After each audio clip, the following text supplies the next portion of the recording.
walk a little bit. I'm sure you can walk as good as I can, so we're not going to do a lot of traipsing around. Let me make sure I've got everything done. Okay, oh, also there's articles for sale in the office if you choose. And if you want to be notified of the different tours and activities, sign the clipboard there with your email and you'll get a blast email when the different tours and activities are starting. Okay, so let's see. Donations, there's a poll there. You can put a donation in if you like. Otherwise, enjoy the tour. And if you'll give feedback about how I do the tour to the archives office here, then I can lead tours more often, so because I'm relatively new. All right, the first one I'm going to tell you about is John Sutter. He wasn't murdered, he wasn't Mayhem, and he wasn't a Scuttlebutt. But this is John Sutter Jr.'s monument. John Sutter Sr. is buried in Pennsylvania. I don't know why he was there when he died, but anyway. John Sutter Jr. died in Acapulco, was buried there.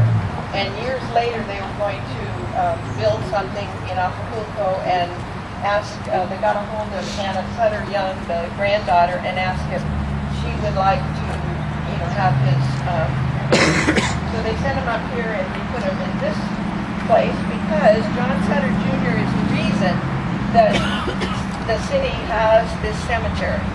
He asked his dad to donate 10 acres of land so that the city cemetery would be here in higher ground. This was the highest part of the city.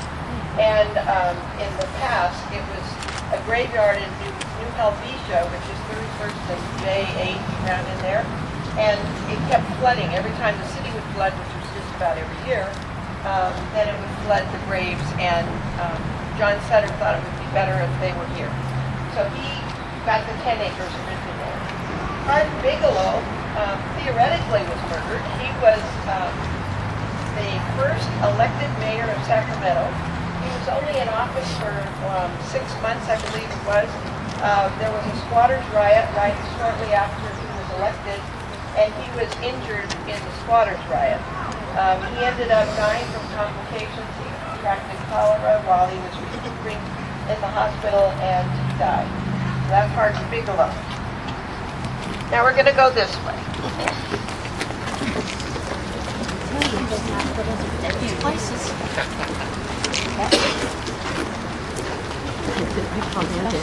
Okay, you gotta be down to the salad by 10:30 because I have to leave and get a little more so that my candidate. So yeah, that I need to look with that. 10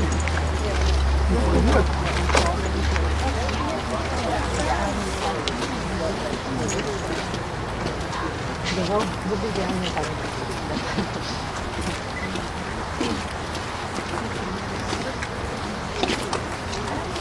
About an hour and 20 minutes. Okay, now the next one I'm going to tell you about is also not murdered. He is just an interesting story that I like to include in my tours. This grave laying here is Captain Charles Houston. And Charles Houston was the captain of the steamship Belle. As you can tell, we don't have steamships much anymore because they were notorious for blowing up. About 11 miles from Sacramento, the ship exploded, the boiler exploded, and took 25 people to the bottom of the river. It was about 11 miles north, I think, of Sacramento. Captain Houston was killed in the explosion, as well as 25 of the crew and passengers. So on board with him was his beloved Newfoundland dog. And the dog was not injured. He swam to shore. He remained on the banks of the river for 4 days until his master's body was brought out of the river. I just thought that was sweet. Yeah.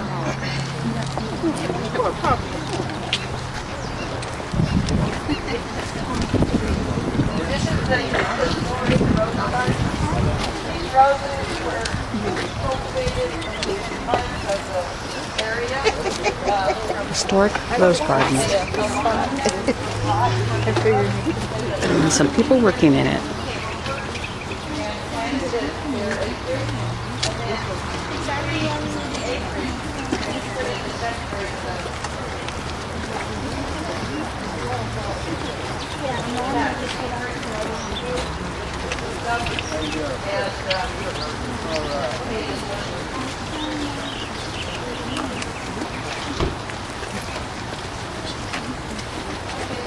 Right over here, the great monument, names on it.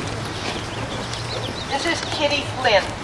And Kitty Flynn was murdered, either murdered or accidentally shot by her fiance, Frank Engelhardt.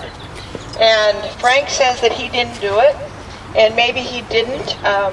Unfortunately, they didn't have CSI in those days where they could have done gunshot residue. It may have been that Kitty was fooling around with the gun and accidentally shot herself, because Mr. Engelhardt said he didn't do it. Kitty Flynn was an actress at the Theater Comique, and one time during her work, Frank came to visit her, and they were sitting in the back row of the theater and talking, not arguing or anything, and a shot rang out, and Kitty was dead. She was a young lady.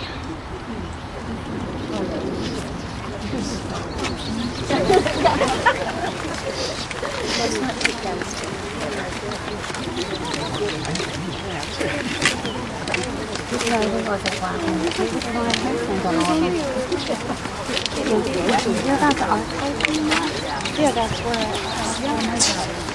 they make up stories about it.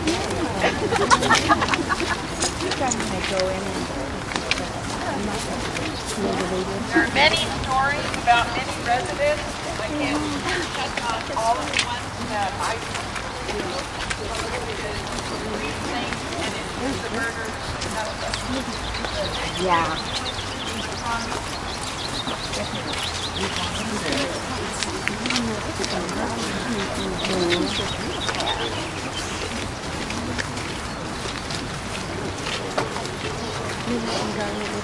Very, that whole feel.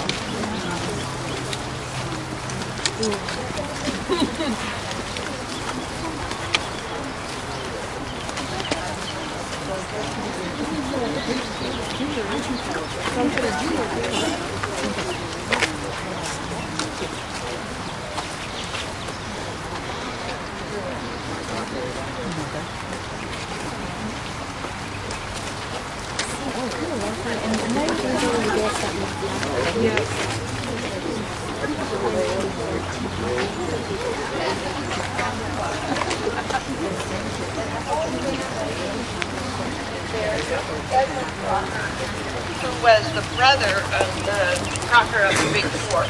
Actually, Edwin was considered the Big Five, the fifth one, because he was the financial advisor and the architect for the track laying. And so he helped with that. But that isn't what we're talking about. We're talking about a little scuttlebutt. And that is that their daughter, Edwin and Margaret's daughter, was Amy. And Amy Crocker was before her time. She was an avant-garde gal.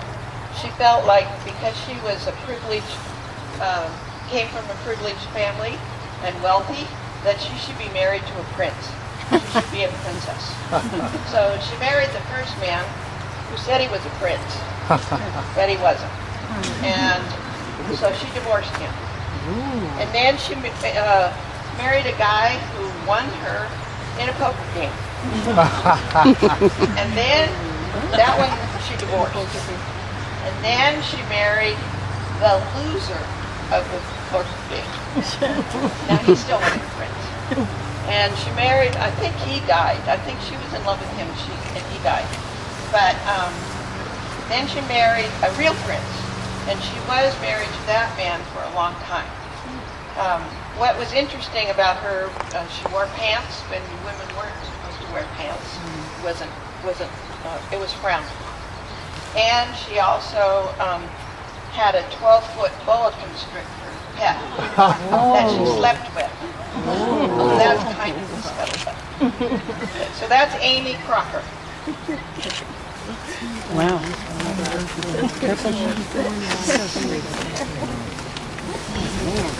We're not going very far. Why I even passed the Crocker plot is I wanted to tell you about the rivalry going on between the pear farmers. So that's these two here. They're on the other road, but we can see the point of what I'm going to try and tell you. Joe Green was a pear farmer in Cortland area, and his neighbor was Mr. Kirchhoff. And they had a rivalry of who was the best pear farmer, who was the most successful, who was the best at everything. And Joe Green wrote in his will that when he died, he wanted to have a taller monument than Kirchhoff. Now, luckily, Kirchhoff died before Green, because otherwise Kirchhoff might have been able to make his bigger. But what is that? You can tell there's like a 3-foot difference in the monuments, but those are buddies. Sure they are.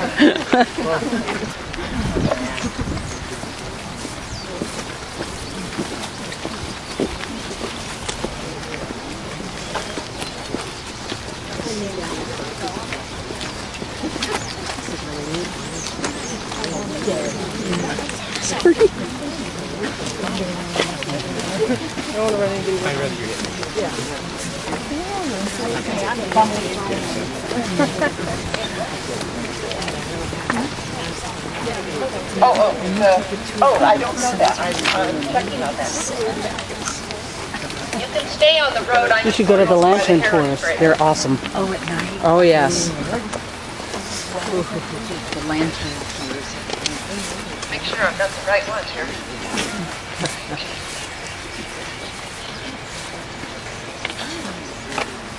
Okay, over here is the Harris grave, and the Harris family had one tragedy after another. Len Harris was a railroad detective for the Southern Pacific Railroad.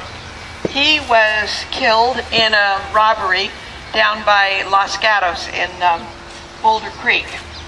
And him and his wife had 5 children, I think, 3 of which didn't even live to be adults. Let me go through and see who died when. Okay, Amanda was 19 months old. She died when she was of diarrhea in 1860. George was 6 months old. He died of cholera. Charles was 15 months old, and he died of meningitis. Len Jr. was an adult, and he was working as a brakeman for the railroad and was killed when the train, while he was uncoupling a train, and it ran over him. So he was killed. Then Senior, John, who was called Jack, was killed by Mr. Clanendine, who was walking with Jack's wife, and Jack thought that they were having an affair, so he pulled a gun to shoot Mr. Clanendine, and ended up that Clanendine had a gun and shot him, so he was murdered. So that's the other one that was killed. And then I told you that Len was killed in the robbery. Okay, so we got all the Harrises. There was another Harris, William Henry Harris, who was killed at 21 years by Michael Zeller, and he was shot outside of a bar. One thought the other one had a gun, supposedly. So see how guns aren't real, if everyone thinks the other guy has a gun, well, no, that didn't work. I was going to say, if everybody knew the other one had a gun, then they would be careful and not pull their gun, but that's not true. Okay. Makes for a good scuttlebutt. Yep.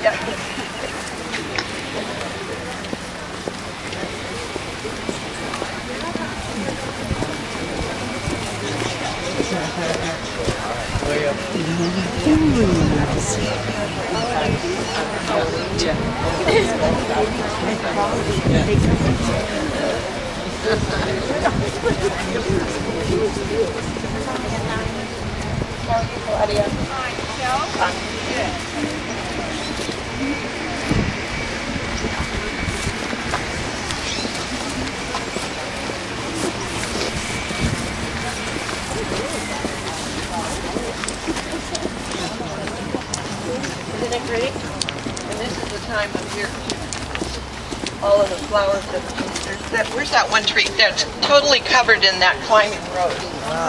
This Oh, time. wow.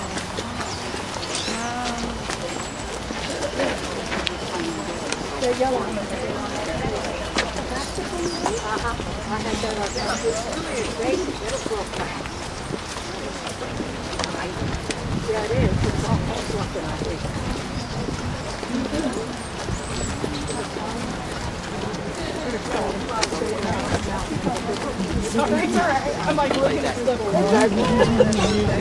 do exactly the same thing. Just looking, maybe you're the little bumper people. Yeah.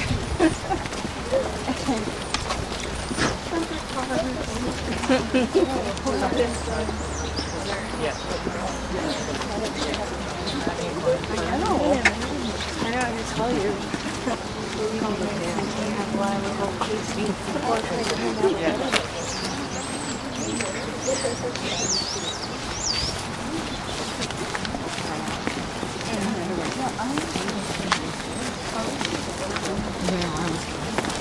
Did you bring that stuff? I did. I have that.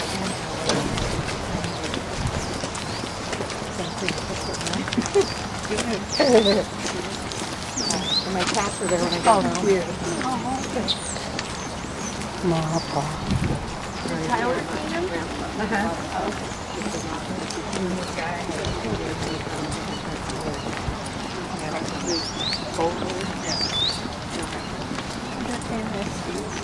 Yeah, I can say they're like between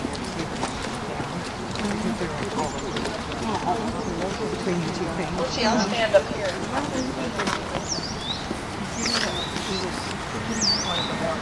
Mark Hopkins.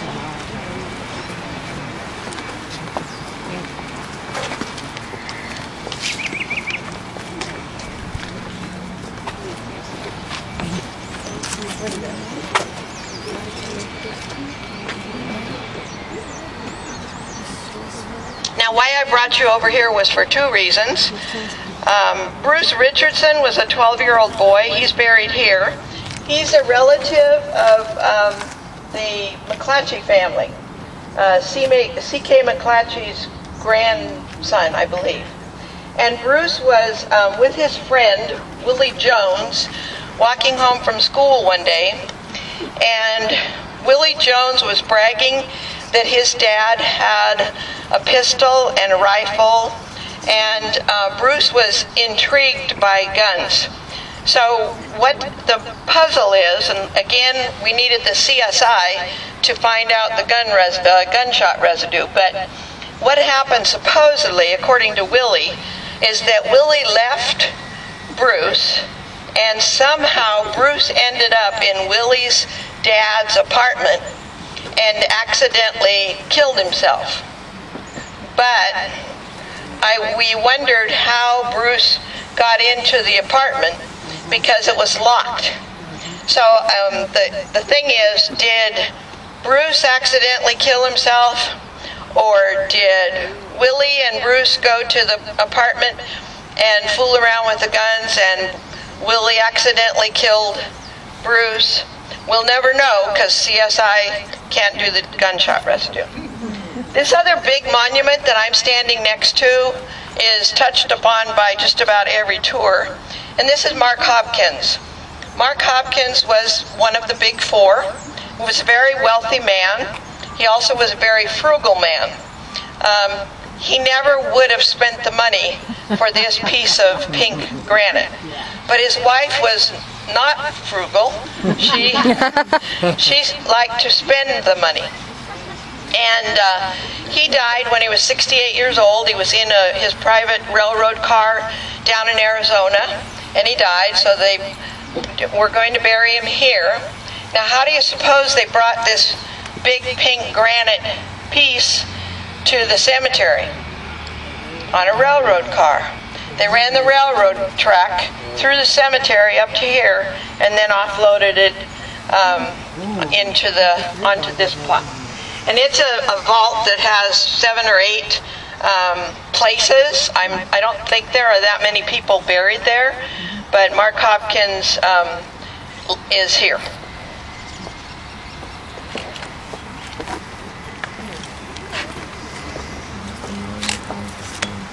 Is this widow here?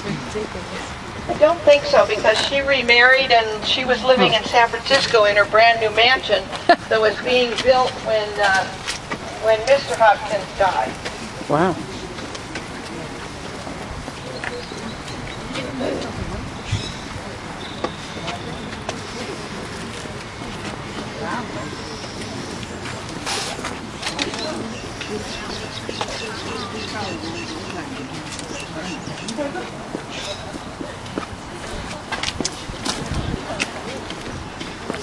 Huge.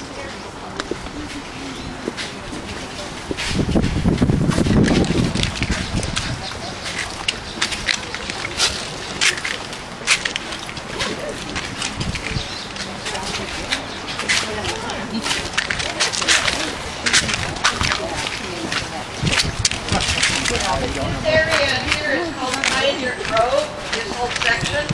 And if you were living in Sacramento before 1850 or up to 1850, then you would qualify to be buried in this Pioneer Grove.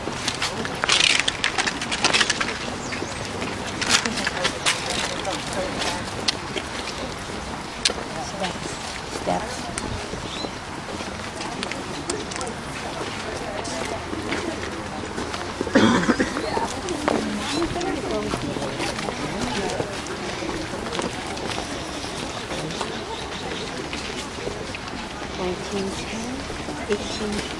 Whoa. 83 years old.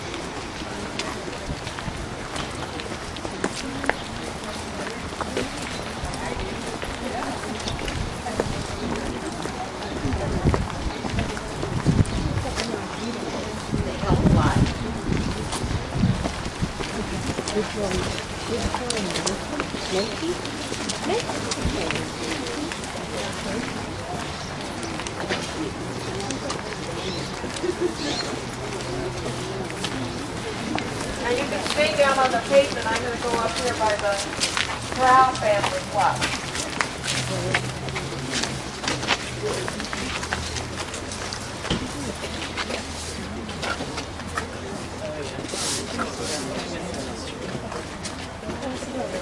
Sure can't do this anymore.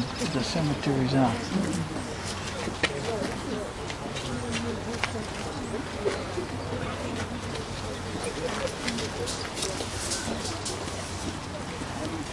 All right, this is the Stroud family plot, and Elmer Stroud was one of the murders.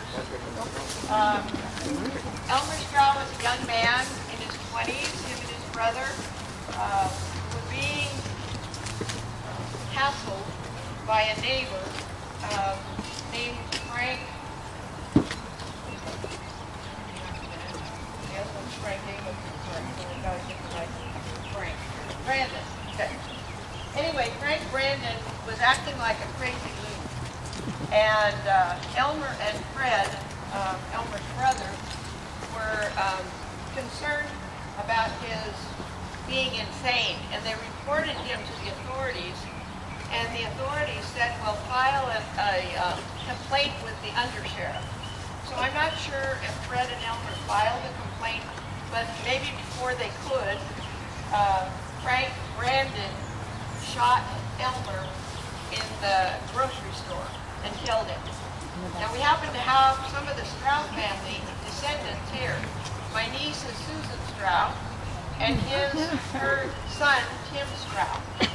And I was told by her husband's brother that they have the family gun, or the gun that shot Elmer Stroud. But, Wow. he thought about bringing it, and then we thought we might scare you.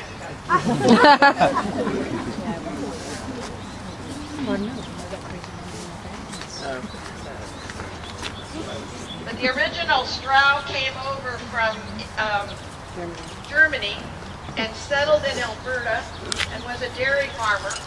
And they actually lived out in Alberta until like 1960 or 70, something like that.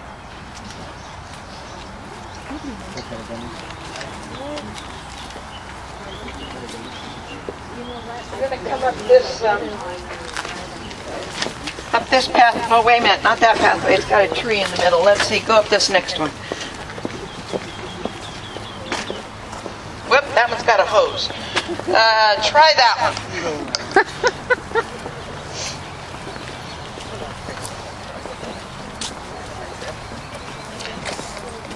Don't you think that these young men and women do a good job of cleaning up the cemetery for us? Yes.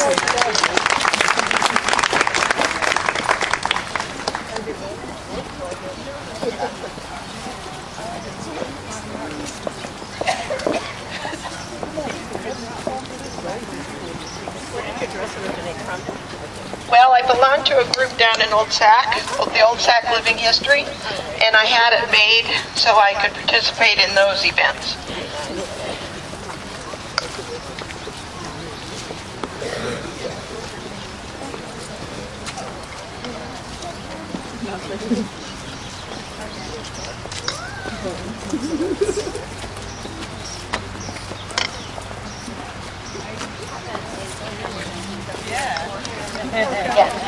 Yeah.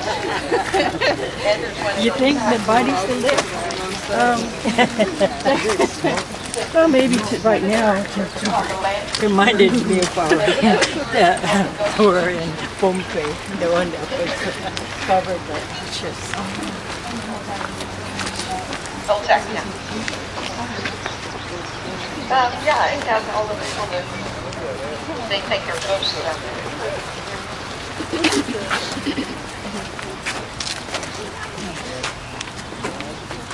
Sorry, excuse me. Now I'm going to tell you about the Pearson family. And by the way, now you can see that rose up the tree. Isn't that beautiful? The Pearson family lived in Honey Lake. And unfortunately, they were in the wrong place at the wrong time. They wanted to move from Honey Lake in the winter of '67, and they asked their friend Sam Cooper to help them move. Unbeknownst to them, Sam Cooper had been with a group of men who had murdered 6 or 7 Indian braves just before that. And Cooper was dumb enough to be wearing the fur robe from the Indian brave on the day that he was helping them move. So pretty soon, here comes the Indians, and they noticed their friend's robe and decided that that was one of the bad guys. So they killed Cooper, but unfortunately they killed the Pearson family too. The man and the woman and their 18-year-old daughter were slaughtered. So I guess I'm going to call that a murder and mayhem, but it was because they were in the wrong place at the wrong time with the wrong guy. Indeed. They were going that way.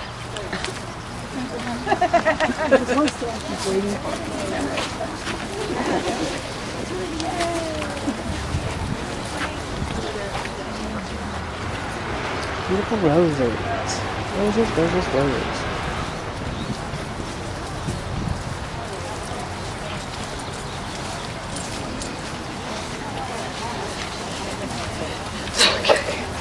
I wouldn't come. Ibersons.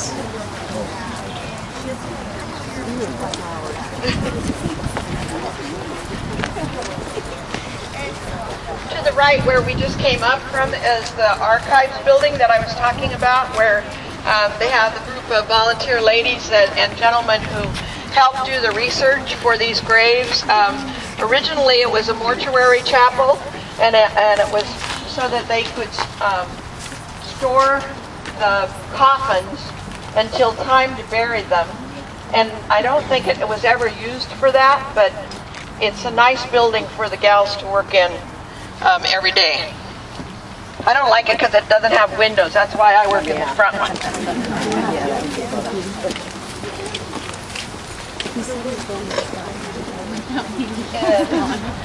The winter of 1867. What are the name of these trees here? I don't like the warning trees. Aren't those cypress? I think so. Okay, that's what I thought. And the owls nest in them. Yeah. There's a bunch of different wildlife here. If you come on the nighttime tours, we have tours in October called the Lantern Tours, and they're sold out. If you get a chance to, if you really want one, you've got to pay attention online for when the tickets go on sale and book immediately, because they increase the number of tours that they've given, but they still sell out within 2 weeks. What's the name of the tours again? Lantern tours. The lantern tours. And they're nighttime and they have lanterns, and then we tell about the different Spooky residents and their stories. spooky They're stories. cool. Now we're going to go down by that fountain to the right, or if you don't want to walk on the grass, you can stay on the road. I think you can still hear the story.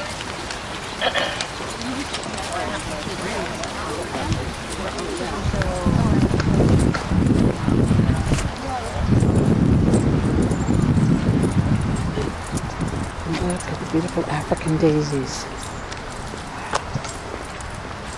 Awesome color.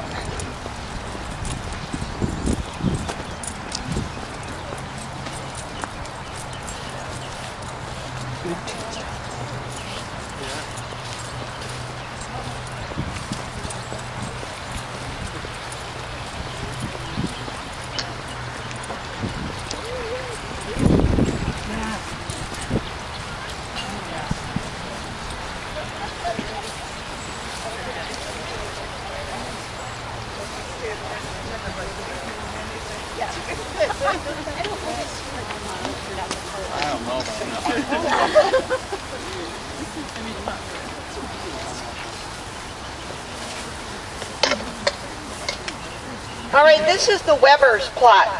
Mr. and Mrs. Weber were German immigrants who came over, and they settled and opened up a grocery store and a general store, and they were pretty successful and pretty well liked. Unfortunately, there were people then, as they are now, who think that if we work hard and we have things that they should come and steal them. So in those days they had a water closet. It was a little fancier than an outhouse. It was just within the house, but it was an outdoor privy kind of thing. And Mr. Weber heard a noise. He got up to go to the bathroom in the water closet, and the robber came at him with a hatchet or an axe and bludgeoned him to death, chopped him up with the axe. And then Mrs. Weber heard the noise, and she came down the stairs, and that same man took the axe and gave her 40 blows or whatever. 40 And whacks. killed her. Does that sound like Lizzie Borden, right? Yep. The worst part is that the two men who robbed them and the one man who murdered them got away scot-free for 47 years.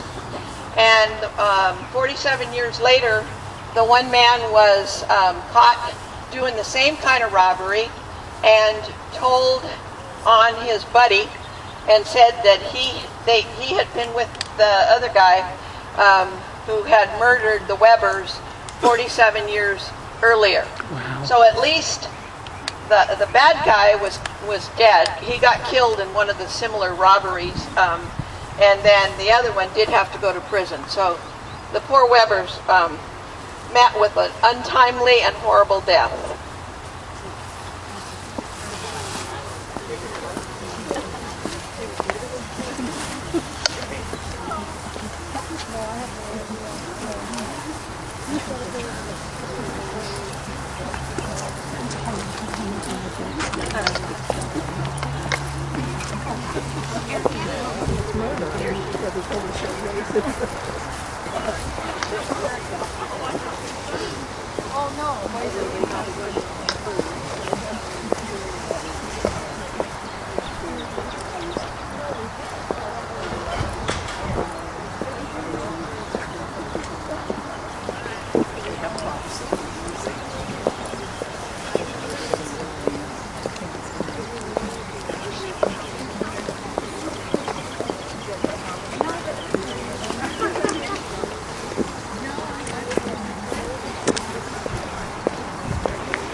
Volunteers. All right.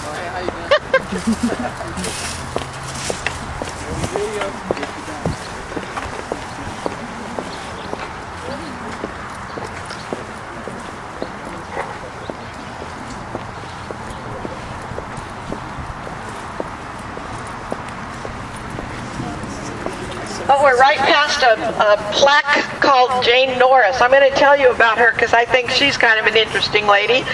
I wouldn't call it scuttlebutt, or it's definitely not murder or mayhem. But Jane Norris was the wife of one of the men who was building the Capitol building. And it was in about that state of construction when the Civil War ended. And Jane Norris felt like something needed to be done to signify that the war was over.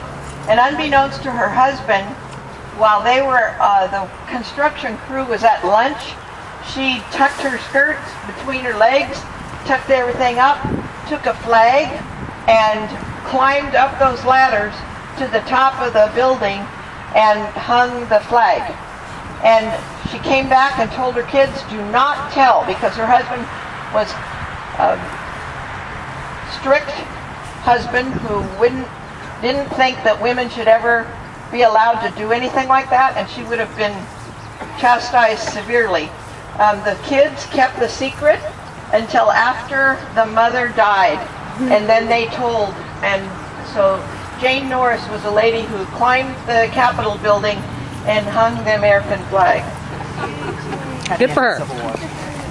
Yes, after the Civil War.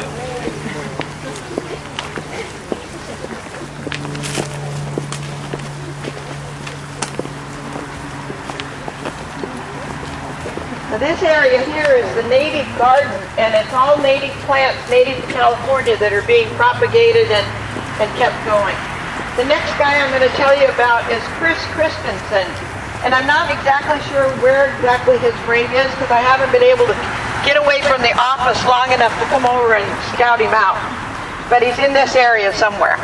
Anyway, Chris Christensen was an insane man. He was very crazy. And what he did is he had been locked up in the Stockton Asylum for quite a while, and they were trying to decide down at Stockton whether or not he was well enough to be let out. And while they were deciding, they decided to let him go home and stay with his mom. So they contacted his mother in Sacramento and asked her to come down and get him. Now she was 77 years old. He was in his 50s. He was at the house for only a few days and ended up slashing her throat. So she ran out to get away from him and collapsed at the base of a telephone pole in front. And maybe he had a lucid moment, but I don't think so. He shot himself in the abdomen to kill himself. That didn't work, so he stabbed himself in the abdomen. He went into a closet and hid, and he didn't die, so then he slashed his own throat. Good riddance. Amen.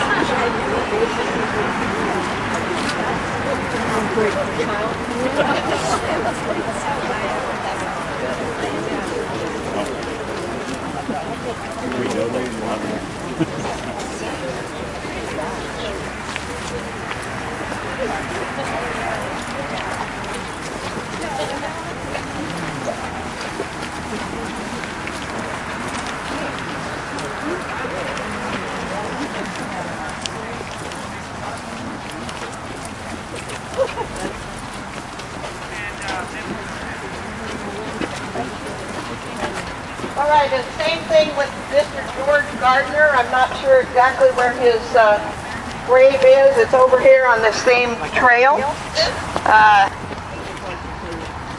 a wonderful job, except many times we start talking before we all get here. We don't hear first. All right, I'll wait. It's a big group. Yeah. And I'm thankful for big groups. Okay, George Gardner was another Looney Tune. His claim to fame was that he had a chemical company called Sacramento Chemical Works downtown. And he had all of the chemicals to do this project that he decided was a worthwhile project. In those days, the medical schools and hospitals paid for skeletons. So he decided he would come to the cemeteries, dig up the graves, take someone's corpse, wrap it up in a canvas, put it on his cart, horse-drawn cart, take it back to his business, and throw him in a vat. And he got away with that quite a few times. And one of the times the police came to investigate and saw this big vat of green, slimy, nasty stuff and said, "What is that?" And he says, "It's a chemical process." That was someone's skeleton. But what they found was that sometimes, if they went to move a body and pull the casket out, sometimes there was no body inside of the casket because some grave robber like George Gardner took it. I don't think they allow him to do that anymore.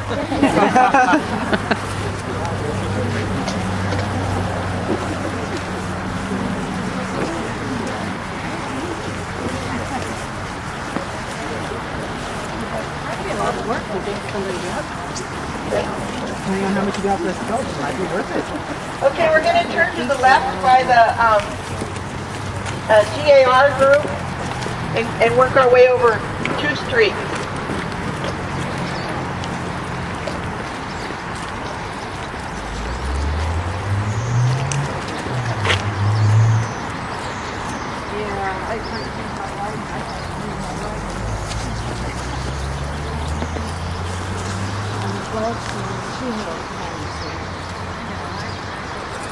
I told Mom right after meeting, I said, "Yeah, I'm going to sleep out in the house. I should have volunteered. I go ahead and tell it in the school. That's all you can do." Yeah.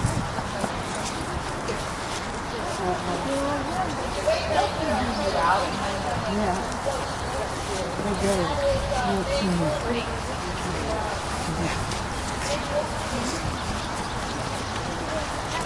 Oh, wait. Military? Yeah. Spanish American War. The Civil War.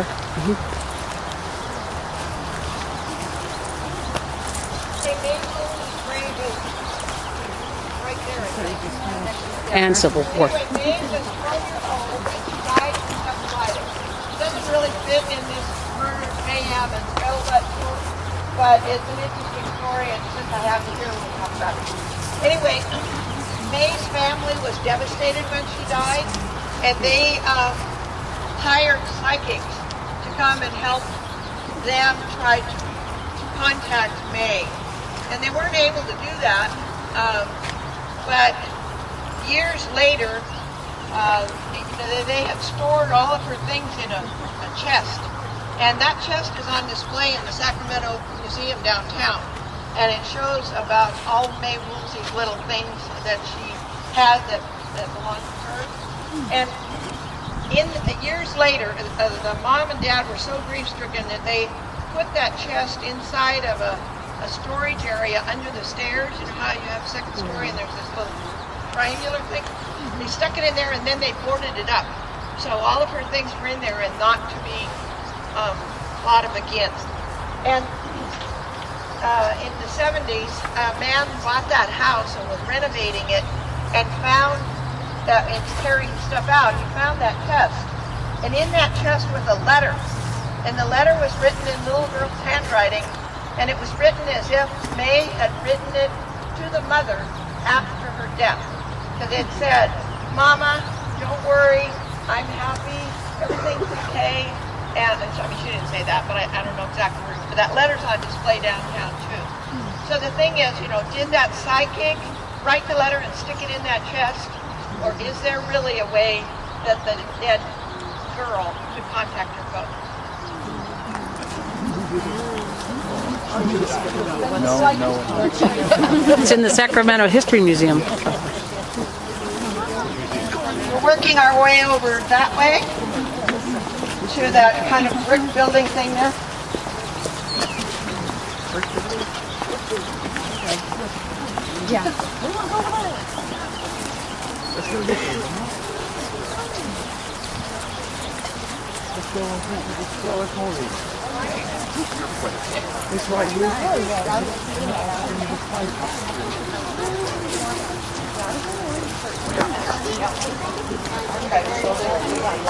I mean, it's not a list of those you're buying, but it's expensive.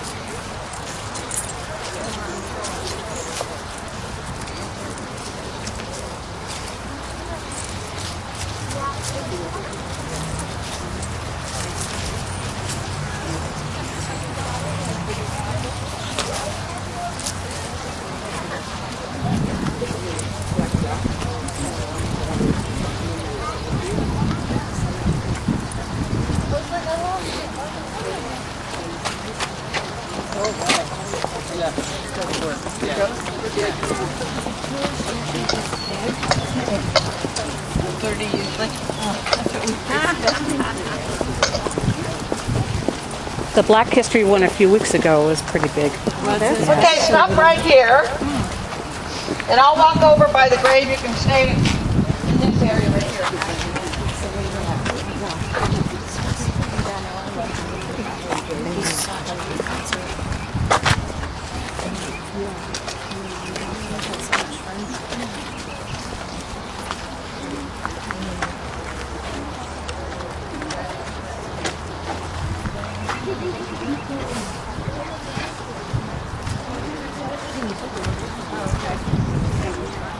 All right, the next one I'm going to tell you about, I'm not sure what classification, whether it would be Scuttlebutt maybe. James Russell was a man who was living in the Western Hotel downtown. And one day they found him almost ready to die, and they carted him off to the hospital. And he did not survive his illness, whatever was the matter with him. So James Russell died. And when they looked in his pockets, he didn't have any money, and there was no list of people that were his relatives. So the coroner decided that James Russell was a pauper who should be buried in Potter's Field.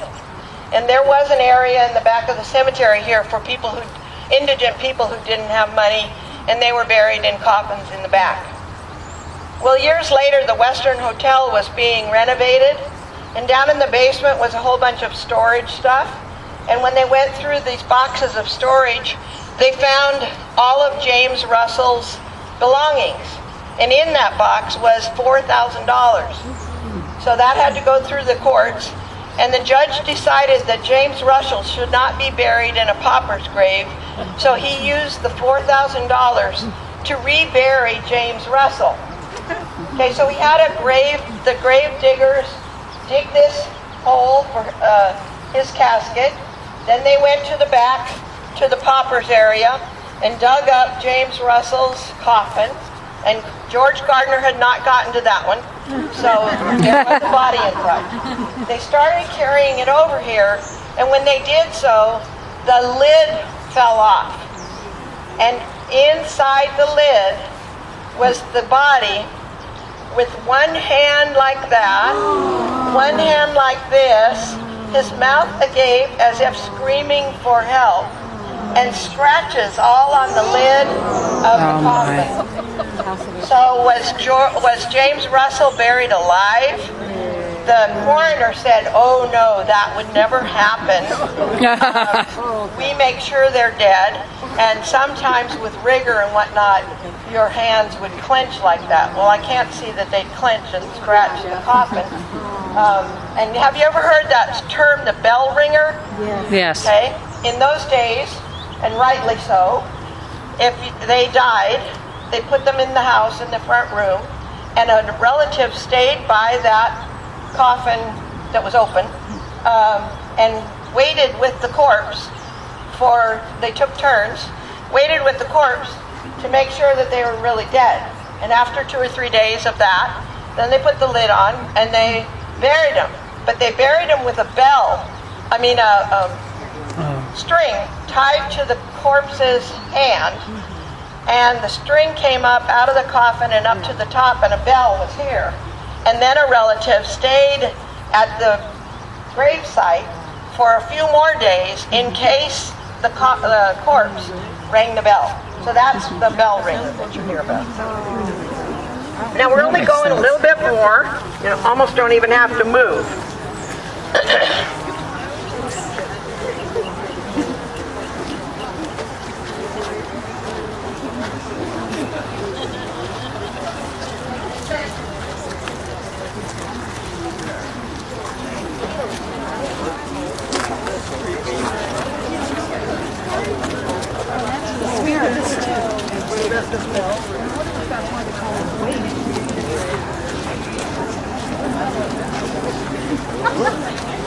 Lost family.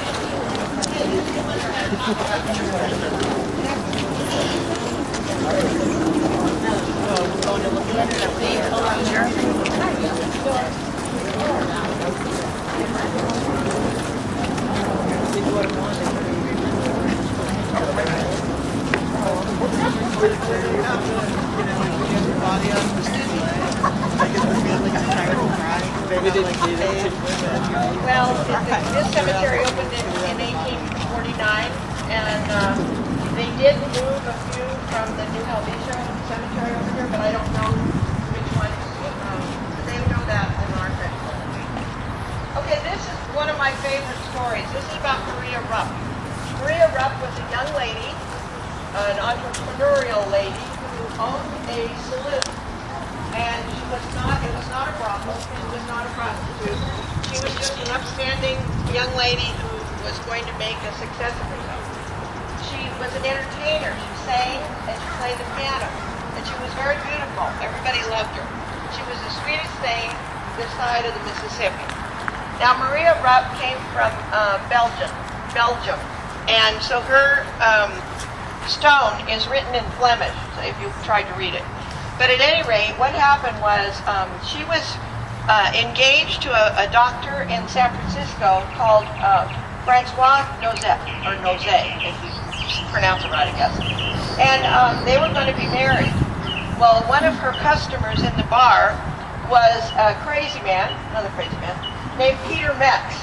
And Peter was in love with Maria, and he wanted to marry Maria. And he bragged about it to his friend a couple doors down and said that he was going to marry Maria. And the friend said, "No, Maria's not going to marry you. She's marrying the doctor in San Francisco." And he said, "Well, if I can't marry her, nobody will."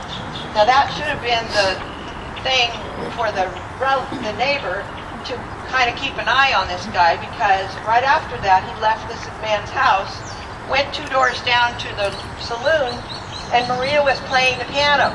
He walked up behind Maria and put his arms around her and stabbed her in the chest. So he killed Maria Rupp.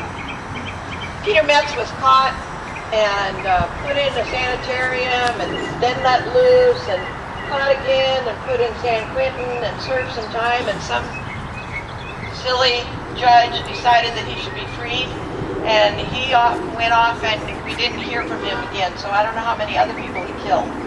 But at any rate, the touching part of this story is that Francois was so grief-stricken by the death of Maria, and he, being a doctor, he had donated his body to science. So he put a stipulation in there that his heart would be buried next to Maria. So this little stone is where Francois' heart is buried, and in French. It says, "To you, my heart, Maria." Romantic.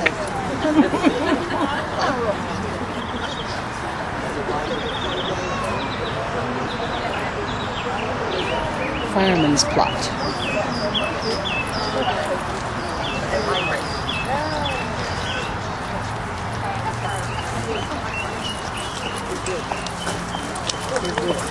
What is it? 5 to 11. Okay. You never know how long it's going to do. Especially with crowd control.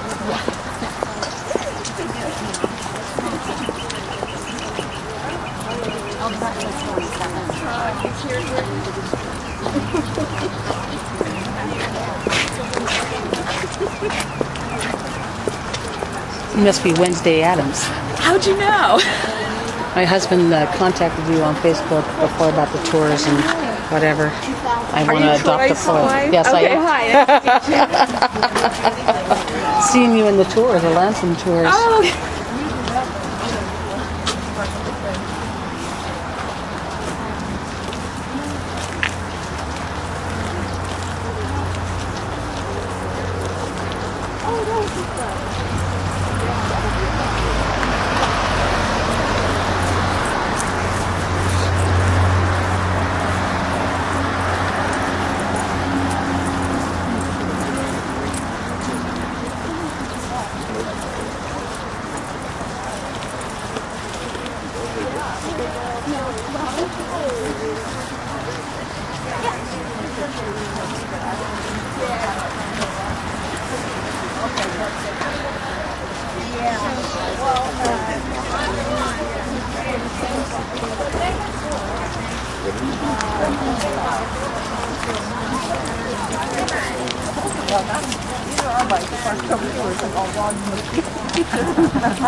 Current events and things coming up.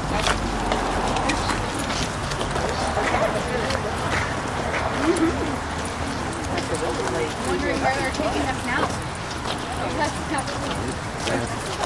Me too. Well, there's actually a lot of big parts of the trade there.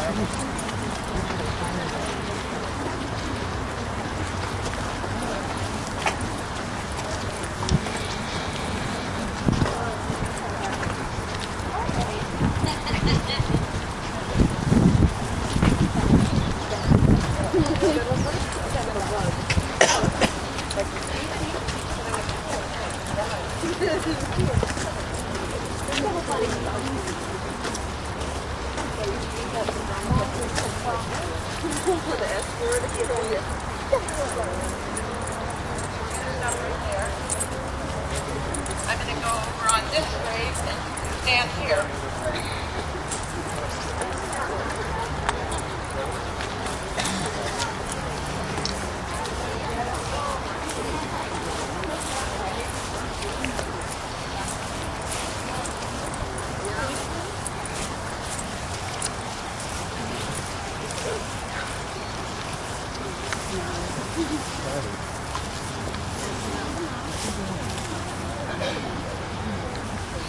And again, I ran ahead and we have to wait a minute.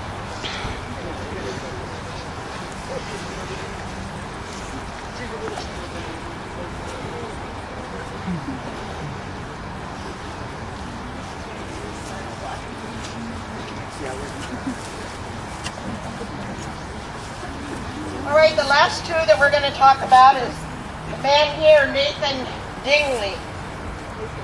Mr. Dingley was a successful businessman.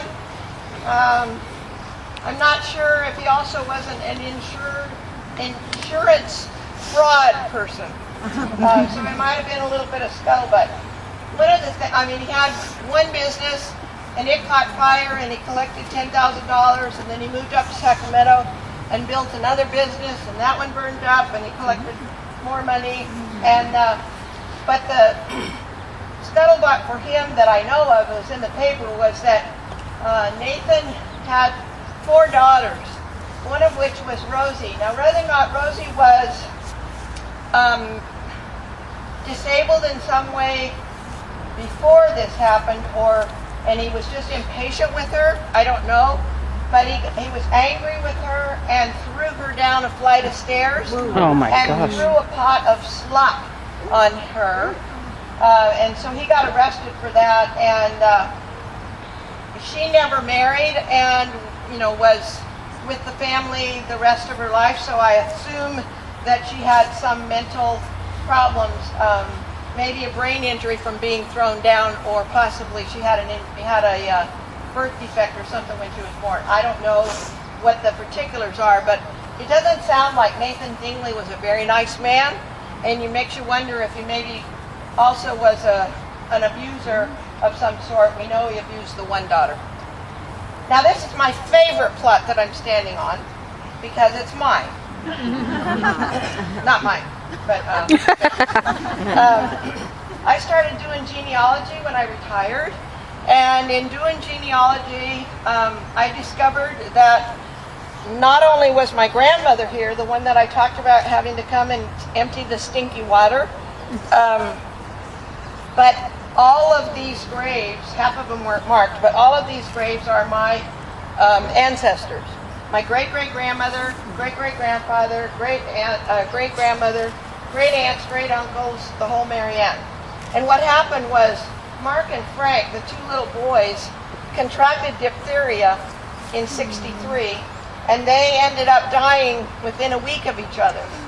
Well, consequently, Mom and Dad, Martha and Hadley, needed to have a plot to put them in.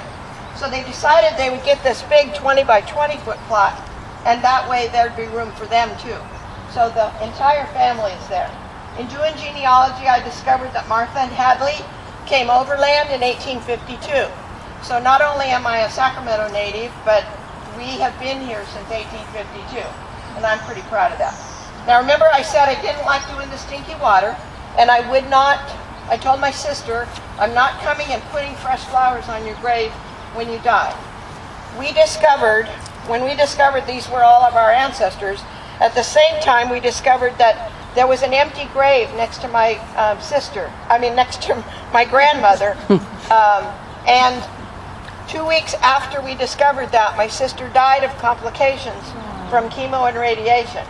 So I believe it's fate that we discovered this 2 weeks before her death, and we buried her next to Grandma Grace. So, like I said, I told her I would not come and put flowers on.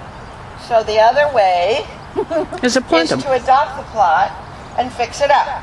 So I haven't finished weeding from the winter, but we put flowers, and that way I don't have to put stinky water, and I don't have to put fresh flowers, and yet it still looks pretty throughout the year.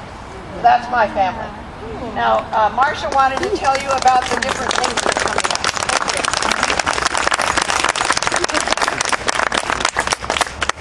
Do you want this? I will try to yell really loud.